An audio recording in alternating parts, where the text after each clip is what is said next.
Collapse File Number 17. Subject: The Enron Corporation of Houston, Texas.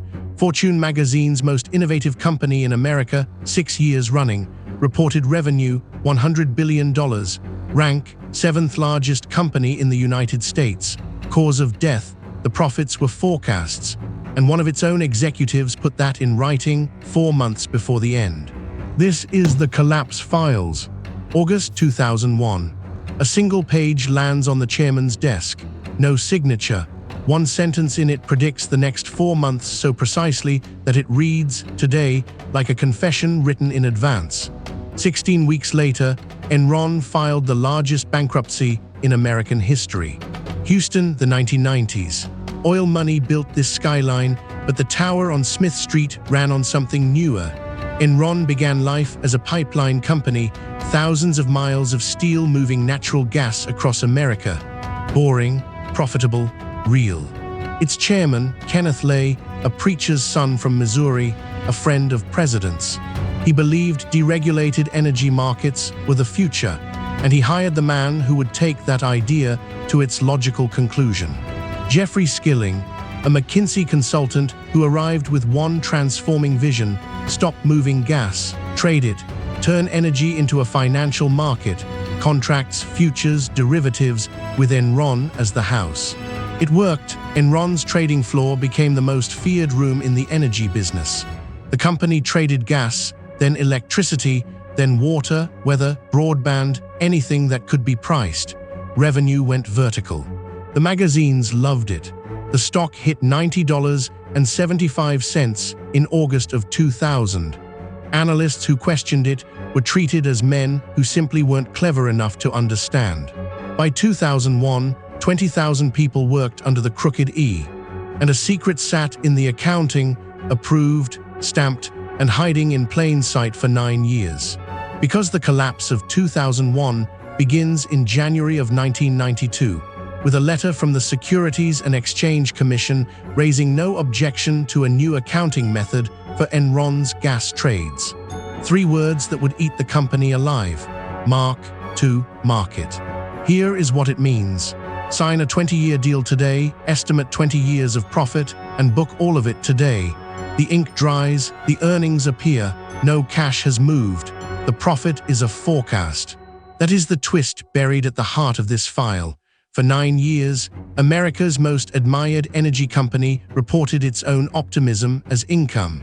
And optimism has a flaw. Book tomorrow's profit today, and next quarter opens at 0. The machine always needs a bigger deal. The pattern in one deal. In 2000, Enron signed a 20-year agreement with Blockbuster to stream films into American homes. The pilot reached roughly 300 households. It barely worked. Blockbuster walked away within months. Enron marked the deal to a market that did not exist and booked 20 years of profit on it.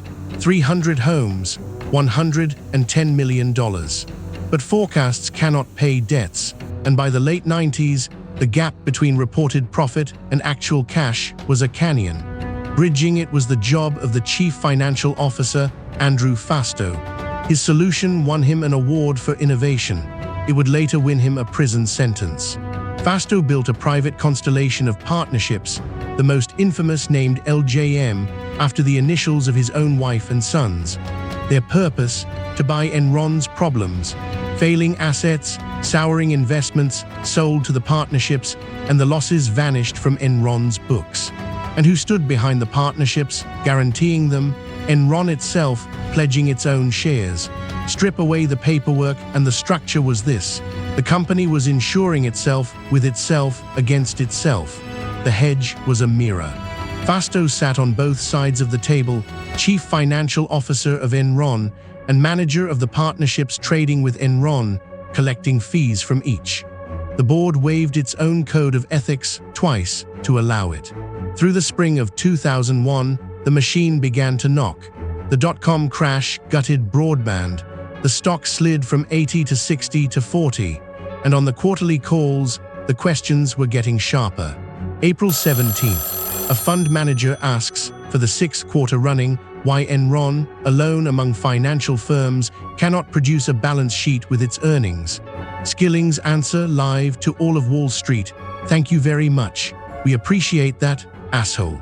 The chief executive of America's most innovative company swearing at a man for asking to see the accounts.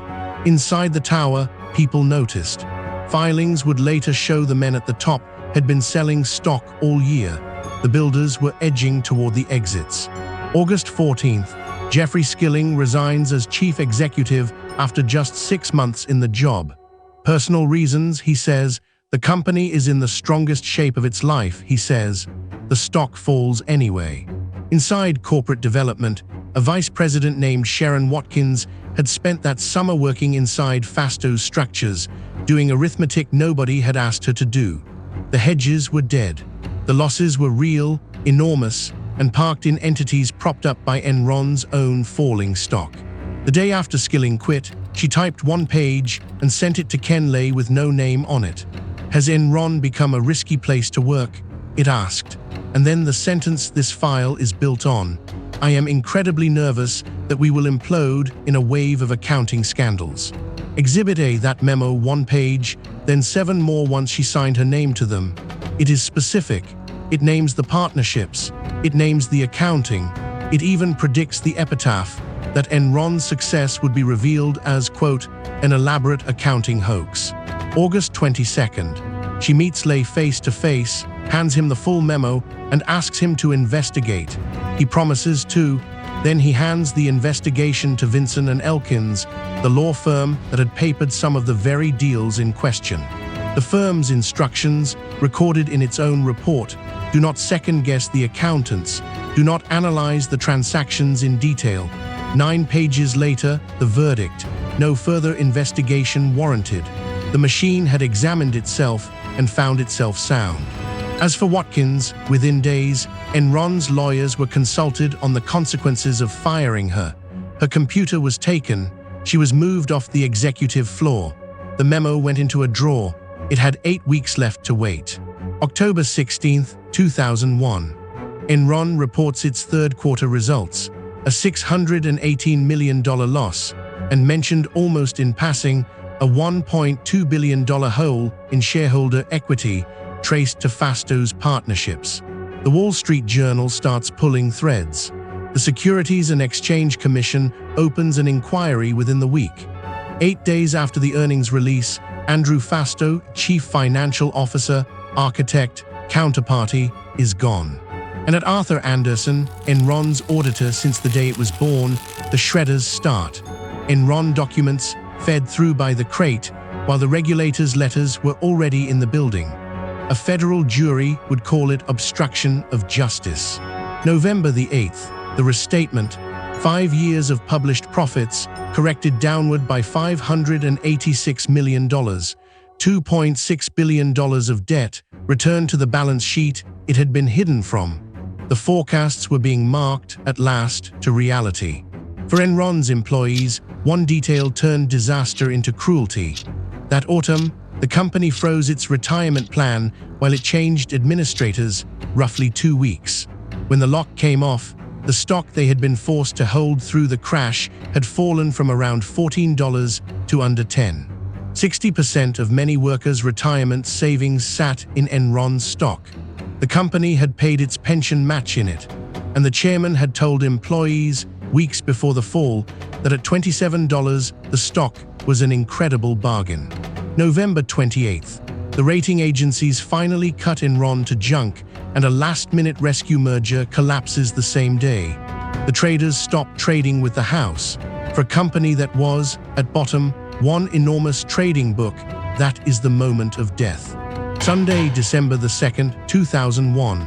Enron files for Chapter 11, $63.4 billion in assets, the largest bankruptcy in the history of the United States.